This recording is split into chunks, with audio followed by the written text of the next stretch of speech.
পঞ্চমবারের মতো রাশিয়ার প্রেসিডেন্ট হিসাবে শপথ নেওয়ার পর প্রেসিডেন্ট পুতিন প্রথম রাষ্ট্রীয় সফর শুরু করেছেন চীন দিয়ে। আমরা জানি যে আজ এবং আগামীকাল অর্থাৎ 16 এবং 17 মে উনি চীনে অবস্থান করছেন এবং এই সফরটি অত্যন্ত তাৎপর্য বহন করে এই জন্যই যে এই সফরের উপরেই অনেকাংশে আগামীতে রাশিয়া ইউক্রেন তথা নেটোর সাথে যে সংঘাত সেটির ভবিষ্যৎ নির্ভর করছে। আমরা জানি যে শি জিনপিং চীনের প্রেসিডেন্ট বলেছেন যে রাশিয়ার সাথে চীনের সম্পর্ক একটি ঐতিহাসিক উচ্চতার শিখরে গিয়ে পৌঁছেছে এবং প্রেসিডেন্ট পুতিন সফরের প্রাককালে চায়নার সিনহুয়াকে দেওয়া এক সাক্ষাৎকারে বলেছেন যে চীন ইউক্রেনের সংঘাতের ব্যাপারে যেই শান্তি প্রস্তাব দিয়েছে সেটি একটি বাস্তবসম্মত একটি প্রস্তাব এবং সেইটি নিয়ে উনি আলোচনায় বসতে প্রস্তুত। আমরা জানি যে এই সফরে একটি যৌথ বিবৃতি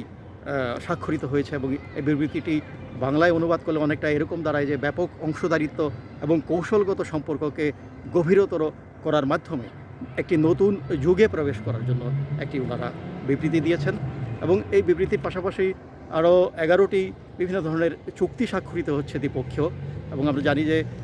গত 2023-এ রাশিয়া এবং চীনের বাণিজ্য দাঁড়িয়েছে $230 বিলিয়ন এবং প্রেসিডেন্ট পুতিন আশা প্রকাশ করেছেন যে 2024-এ সেটি আরও সামনে এগিয়ে যাবে। আজকে প্রেসিডেন্ট পুতিন খুবই ব্যস্ত সময় কাটাচ্ছেন সেখানে। আমরা জানি যে এই রুদ্ধদ্বার বৈঠক হয়েছে সকালে এবং পরবর্তীতে বিকেলে মনে হয় অনেকটা এই সময়ই ওনারা একটি পার্কে কিছুক্ষণ সময় কাটাবেন প্রেসিডেন্ট সির সাথে পুতিন এবং পরবর্তীতে ওনারা একটি চা চক্রে মিলিত হবেন এবং সেই চা চক্রতেই অনেকটাই খোলামেলাভাবে ইউক্রেনের সাথে সংঘাত এবং ভবিষ্যৎ কী হতে পারে সেগুলো নিয়ে আলোচনা হবে বলে আমরা জানতে পেরেছি।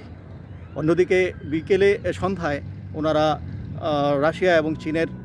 75 বছর কূটনীতির সম্পর্কের উপলক্ষে একটি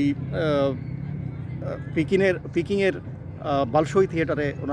থিয়েটারে যাবেন এবং আগামীকালকে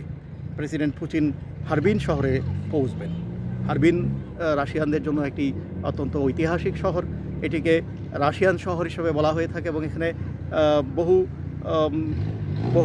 বিখ্যাত রাশিয়ানরা এখানে সময় কাটিয়েছেন বা জীবন কাটিয়েছেন এবং আমরা জানি যে 1945-এ দ্বিতীয় বিশ্বযুদ্ধের পর হারবিন শহরে সোভিয়েত আর্মি প্রবেশ করেছিল জাপানিজ সৈন্যদেরকে বা জাপানকে সেখান থেকে বিতাড়িত করার জন্য এবং সেখানে অনেক রাশিয়ান সৈন্য নিহত হয়েছেন। আগামীকালকে উনি সেই সৈন্যদের প্রতি তার আত্মার প্রতি শ্রদ্ধা জানানোর জন্য মেমোরিয়ালে যাবেন এবং পরবর্তীতে রাশিয়ান যে অর্থোডক্স চার্চ রয়েছে সেখানে কিছু সময় কাটাবেন এবং পরবর্তীতে হারবিনের পলিটেকনিক্যাল ইউনিভার্সিটিতে ছাত্রছাত্রীদের প্রশ্নের উত্তর দেবেন বলে ঠিক করা রয়েছে। এই সফরের পরবর্তীতে আসলে অনেকাংশেই রাশিয়ার সব বিশেষজ্ঞরা এবং বিশেষ করে রাশিয়ানরাই তারা তাকিয়ে আছে সামনের দিকে যে চীন থেকে যদি ভালো কোনো সংকেত নিয়ে আসা যায় তাহলেই হয়তোবা রাশিয়ার সামনে আরও এগিয়ে যাবে খুব দ্রুত গতিতে ইউক্রেনের সাথে সংঘাতের ব্যাপারে এবং ন্যাটোর সাথে সংঘাতে আরও সামনে জড়াবে কিনা সেটি আসলে প্রকাশ পাবে কিছুদিন পরে এই সফরের ফল হিসাবে।